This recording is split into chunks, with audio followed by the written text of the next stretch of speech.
everyone, I am so happy to be finally doing a video again. For those of you who know me, I haven't made a video in about 2 months and I do apologize for that.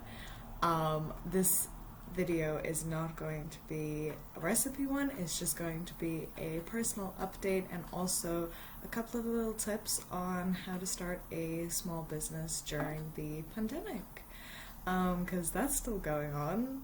We're gonna go on a year soon, which is kind of scary, but let's not talk about that because I feel like that's all I hear sometimes.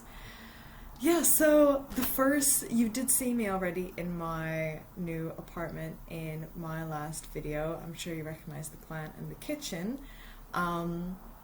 There will be more recipes and fun ideas coming to the YouTube channel. But for those of you who have been following me on other social media channels like Twitter or Instagram or Facebook, then you will know that I have been super busy. So the small business that I started is called Anastasia's Pantry. So Anastasia Pantry. No, I'm only joking. So it sells healthy vegan granola and it's got no oil, no preservatives, no nasties whatsoever. It's just natural, honest ingredients, which is something that I feel a lot of people are looking for. It's also gluten-free and dairy-free. It's not nut-free, so it does cover a lot of allergies besides nuts. It's got loads of nuts in it. But yeah, I've had a really exciting and amazing response to it, which I was really surprised about, but also thrilled, of course. So I launched on the 29th of October. So it's been a little over 3 months. Well, I don't know when this video is going to be edited, but let's just say a little over 3 months. It's been over 4 months.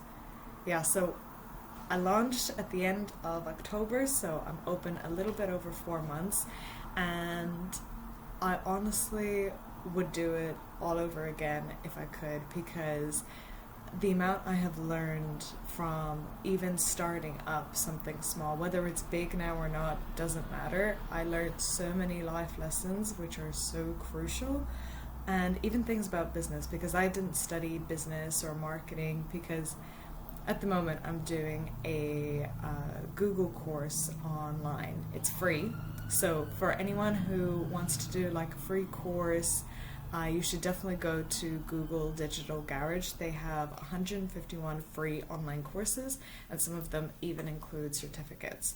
And it's really comprehensive. You have quizzes at the end of it, and I've actually learned quite a lot from the one that I'm doing. The one that I'm doing is 40 hours long. It's 26 modules, so I've been doing it for a while now. I'm trying to get in at least an hour a day, but it really helped me update my website and, target audiences better, and basically in general just increase my brand awareness and my sales as well.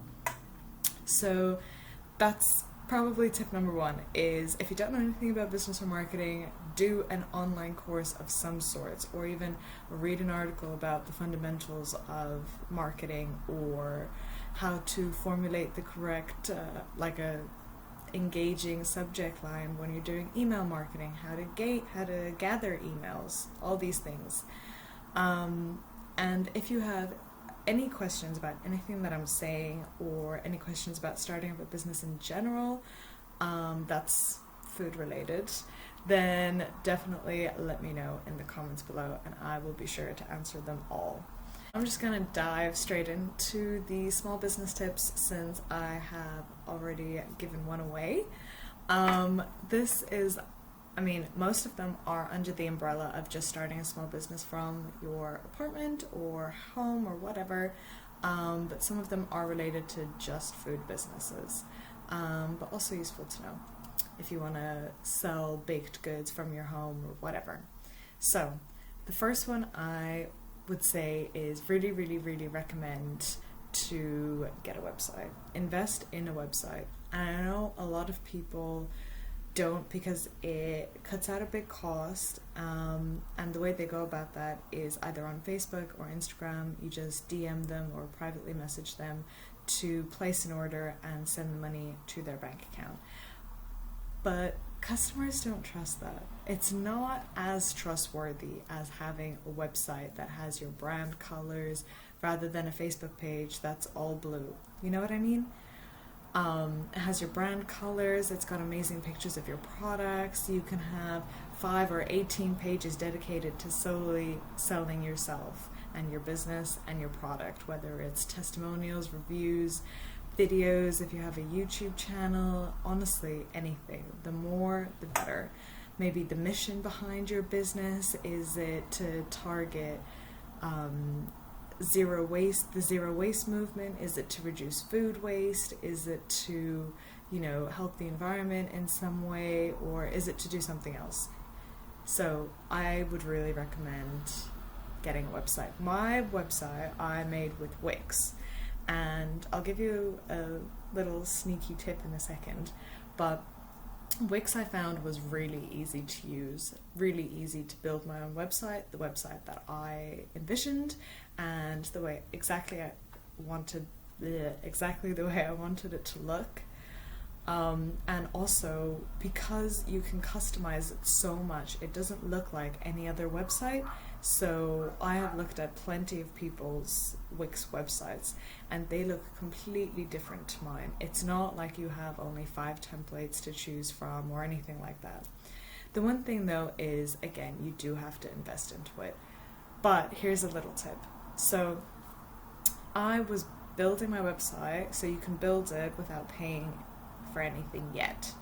And I was building it for about a month, maybe just over, just kind of playing around with it.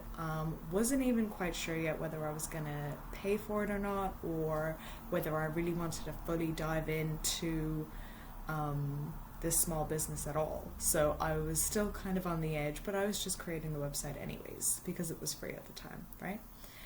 And what they do is, this is what I believe, after a couple of weeks of you already making the website, they start sending you offers and sales, because I actually started creating a second website and I am getting sales and offers for that website. But if you bought it straight away, you wouldn't get that offer.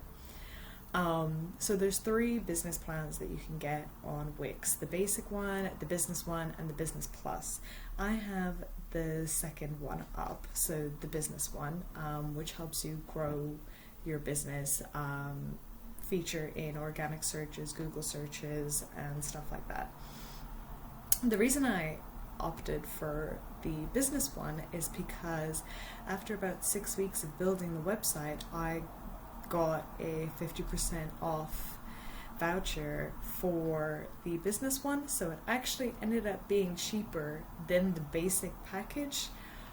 Obviously there's a catch, which is it's only 50% off for the first year. So in the second year you would have to pay the original amount, which is obviously double what I'm paying now. But you can always downgrade, because if you use the services to grow your business and to get the traffic and to get the repeating customers and clients that you need, and your social media over that year has been built up, you can always downgrade to the basic package, which I'm probably going to do unless they send me another 50% off code, which I'm kind of hoping for. Anyways, that's that. Get a website. Okay, the next tip is about packaging. Now, I had such trouble with packaging because, first off, I was obviously in the unknown, in the deep end, didn't know which supplier to go to, didn't know what materials to use, all kinds of questions. You have to try and get your packaging as compact to, or as perfectly sized to your product as possible, for a number of reasons. Number one is because you don't want to tap into another dimension of paying for a small parcel or a medium-sized parcel, because if you allow a little bit of extra room for tissue paper or shredded paper, but you end up paying for a medium-sized parcel, then you are definitely going to lose out on money for that. Or you could be saving more if you cut out the shredded paper, put in a little bit less or a little bit over the top, and we're able to pay and send off a small parcel. Things like that. Second thing is because obviously you don't want the product to look small in a big box. It's like if you've ever gotten a gift and it was a small box but the bag was gigantic, so you got really excited about it, but it ended up being really small. The customer doesn't want to have that feeling. It wants to, as soon as they see it in front of their door or in their mailbox or wherever, they have expectations straight away. They can tell by your packaging straight away, is this high quality? How much effort have they put into it? Like what size it is? All these kinds of things, because we're very judgmental people, whether we like to admit it or not. So your packaging should also reflect your brand in any way possible, even if it's just basic colors.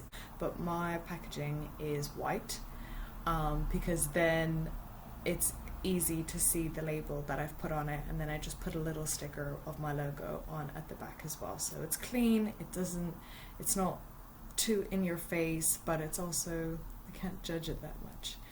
I am trying to work as hard as possible, working towards a recyclable packaging for the mailing, but other than that, my granola are all in GMO free, recyclable, food graded, resealable and reusable pouches. I'll actually show you one. Okay, here we are. So they're just craft paper pouches. These are just my example ones, so don't mind the little bits of granola in it. So I just have my logo in the middle, and then whatever flavor it is, I put it up at the top. This is one that I've had for a while and still finishing. So you can see the little sticker of the flavor I have at the top as well. And this is different labeling, which I will explain to you in a minute, and why I have two. So yeah, recyclable packaging. If you can opt for that, if you can find a solution for how to make it recyclable, do. It's more appealing, it's the way the world's going, it's better for the environment. I don't need to give you any more reasons for why you should make it recyclable. Whilst we are on the topic of packaging, I'm just going to dip in a little bit on food packaging. So when you are applying to sell food, there are so many laws that you have to comply with, you have no idea. I will put a link in the description box to a .gov.uk website of everything that you need to do beforehand. You need to have a food hygiene safety test, basically, because normally they come out, and check your premises, but because it's COVID, no one's coming out, so you have to do just a quiz online and send them a video of where you're preparing your food and all that kind of stuff. You have to get approved by your council, and make sure you do that at least a month before you plan on launching, because it did take them 6 weeks to get back to me. I know someone who it took them 2 weeks to get back to them, but to be on the safe side, you should do it well in advance. So depending on how you're selling your food is what packaging you should have. So if customers are buying directly from my website, and on my website I list all of the allergens, the ingredients, the nutritional information, everything that they need to know and everything that they've seen before they even click add to cart, then I'm on the safe side. I can just add some basic packaging. They don't need all the nutritional information if you want to either save on money or you don't have enough space because it's a small bag. Then you don't need to add all of the nutritional information because they know where to find it, because that's where they went to go buy it. But if you are selling to a business wholesale and then they are selling to the customer, then there is no way of them getting onto your website until after they've brought your product home, or it's very unlikely that they're going to look at your product, go home, go onto your website and then go back into the shop and buy it or whatever. So that's why you need separate packaging, and this is where all of the laws come in on what you need to have on your packaging. So this isn't the finalized version. It's not as bright as I'd like it to be, but it just says vegan granola. You have to state what it is. So vegan granola, if it says something like high protein or high fiber or something like that, then you must highlight that in your nutritional information at the back, because you are claiming that it's high in protein, and if it's not high in protein at the back of it, then you are breaking certain violations. And I just have the flavor and what's in it, because my flavor names are are creative, and you wouldn't necessarily guess what's in it. So I've got 3 flavors: Magical Mediterranean Morning, which is dried orange zest and pistachios and golden syrup.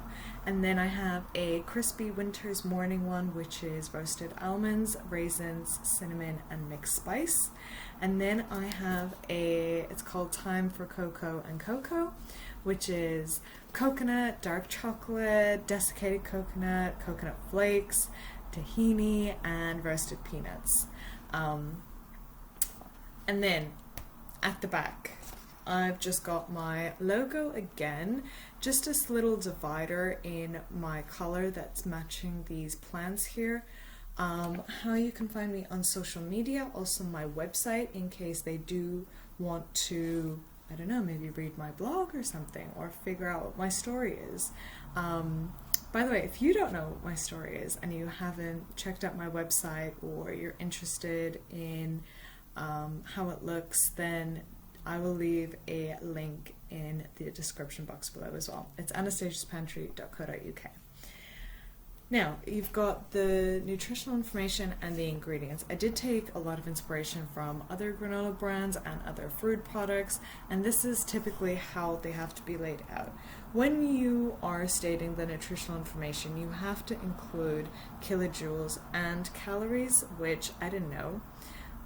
So kilojoules and calories, and you have to include per 100 grams nutritional information. And if you want to do per serving of your own, then you can do that alongside. That's fine, which is exactly what I've done. I have per 100 grams and then per 35 grams, which is a normal serving.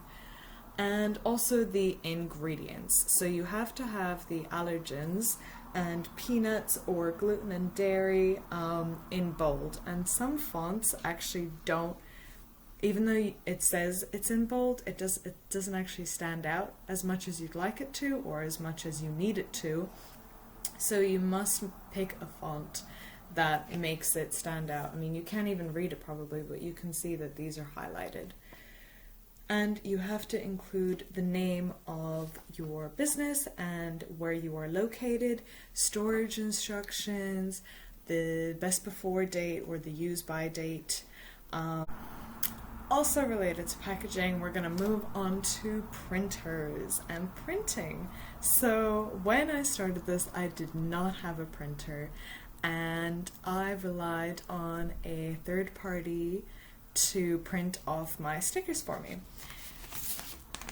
These stickers here. So the initial stickers as well as the flavor stickers, but I cannot explain to you how many times a sticker batch came that I have been waiting for about a week or 10 days, and it came and it was too small, or it had a huge rim of white on the outside on the actual sticker and you couldn't cut it off. Well, you could, but it wouldn't be even. And if it was just slanted or something, it was just always something that was wrong, even though I had put it in perfectly. And to be fair, the sticker manufacturers that I've been dealing with have been actually really nice, because I'll send them a picture and show them how it came out, and I said, I'm sorry, but that's totally not what I asked for, and they'd send out a free batch. Not a free batch, but the correct one, the initial correct one. And I think it is so much easier, so much better if you rely on yourself for your stickers. because, or your labeling, or whatever it is you're doing, because the person that I went to initially to get my stickers and now doesn't do it in the UK anymore because he's based in Germany and because of Brexit. So things like this that can threaten your business or can threaten the production or maybe halt it in some ways, you don't want those kinds of trip ups. So when you are dealing with you, then you can only blame yourself. And I mean, what's that saying? If you want to get the job done right, do it yourself. And also, you don't have any high expectations. You know exactly how it's going to turn out because that's the way you've done it. And although it's a frustrating process and sometimes it can be really annoying when your labels don't line up correctly, but again, that's all part of the learning experience of starting a small business, of being determined and pushing yourself when you think the whole world's collapsing around you, including your printer. But I think it's really important to rely on yourself, because you already are relying on yourself. If you're starting a small business, you're relying on yourself for your income. So why can't you rely on yourself to print off a few stickers? So I got my sticker paper off Amazon. So I actually haven't ran out of these stickers yet that I got from a third-party company. That's what I'm using for people who are buying off my website. But once they run out, I'm not going to go back to the third-party company. I am going to make every bag look like this. So the ones that buy off my website will just have the front label.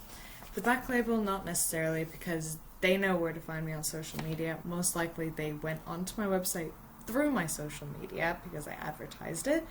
And they know the ingredients and the allergens because it's directly beside the picture on my website before they click add to cart.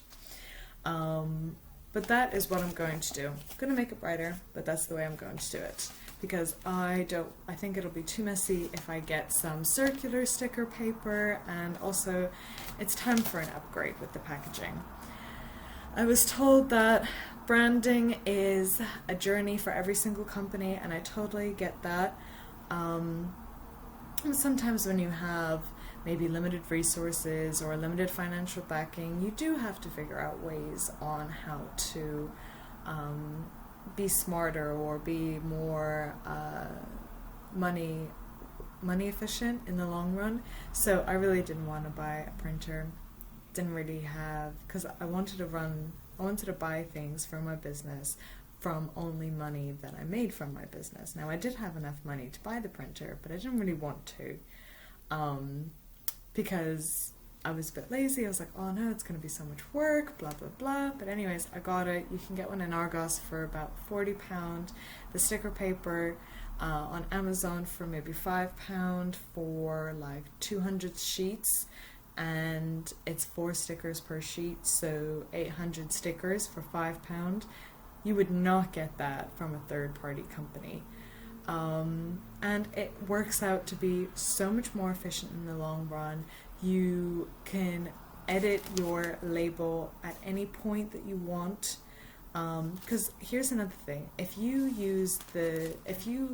print a load of Best Before, the back label, where it says Best Before, from a third-party company, you might not necessarily sell them until past the Best Before date. In which case that is going to be a real problem for you, because you either have to stick another sticker on top of it and lose out on money, or look unprofessional and scribble out the Best Before date and write a different one. So it's always better to be in control of your everything, just everything. Once you have more or less all of that figured out, you want to create a buzz on social media. That's the term that's used. You want to get people excited about it before you launch. You want to gather emails before you launch so that when you do launch, you can send them an email and remind them and say, hey, by the way, guess what? We finally launched. Come and grab your big pouch of granola now, or whatever you're selling. And there are a couple of ways to do that. So if you already have your website set up, then depending if it's with Wix or Shopify or GoDaddy or whoever, there are definitely apps or features that they offer that every time someone goes onto your website, a pop-up comes up that you can completely customize yourself, put in an image that you want, say whatever you want, like pop in your email here so you never miss out on discounts or healthy recipes or whatever. They pop in their website and it goes straight onto your contacts list on your Wix or whatever platform you're using. And then they will use those contacts to create a email campaign when you want to and how you want to. But if you don't have your website set up yet, then one way that you can do it is on Facebook or on Instagram. You can post a story and add one of those question boxes and just say, you know, if you want to subscribe or if you want to know exactly when I'm launching, pop your email down below. Because that way it's private, but they send you almost a direct message of their emails, and you can just pop it into an Excel sheet manually or pop it into your website contacts manually, because not everyone wants to go from their Instagram or Facebook session to go onto a website to then pop in their details. They just want to do it where it's easy. They see it, they just have to pop it in. That's it. You want to create a buzz. You want to get people excited about it. You want to take loads of content pictures and have loads of beautiful pictures that people are sharing and liking and commenting on. And I guess that's another thing. You should content inspiration. Look at your competitors. What are they doing? What pictures are they taking? What influencers are they asking to promote their products? Because if they like theirs, they might like yours. They might be kind enough to do it for free. Who are commenting on your competitors' pictures? Go like their pictures. Go follow them. You know, ask them to check you out. Because if they like one granola brand that's vegan and gluten-free and healthy for you, they're definitely going to like another one. Of course, there are loyal customers, people who will only get one certain brand of granola or clothes or whatever, but chances are people like to mix and match sometimes. So there's no harm in doing it, because even if it's just an extra like, then it makes all the difference for your picture to be on people's feeds and to come up in hashtags and so on and so forth. That's another thing. Hashtags. Create your own hashtag. There's absolutely nothing wrong with creating your own hashtag. And anytime someone posts a picture on their story, or you make a reel or anything like that, you use the hashtag that you created. I'm going to show you an example of my own.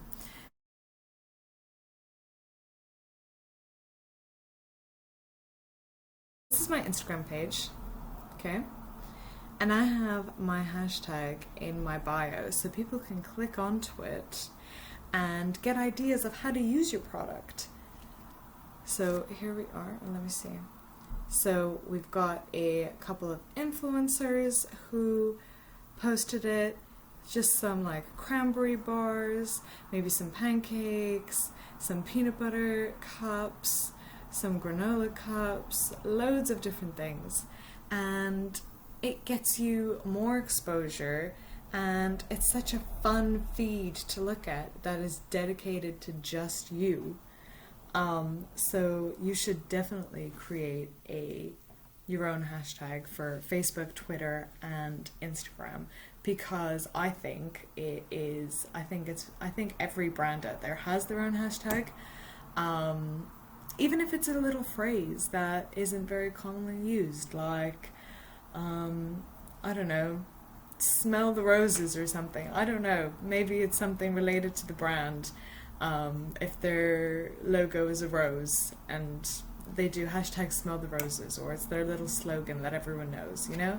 So I think that's a good tip as well, because I really enjoy going through all the posts, seeing all the creative ideas. I think a lot of customers like seeing how to use the granola as well. So that's another tip.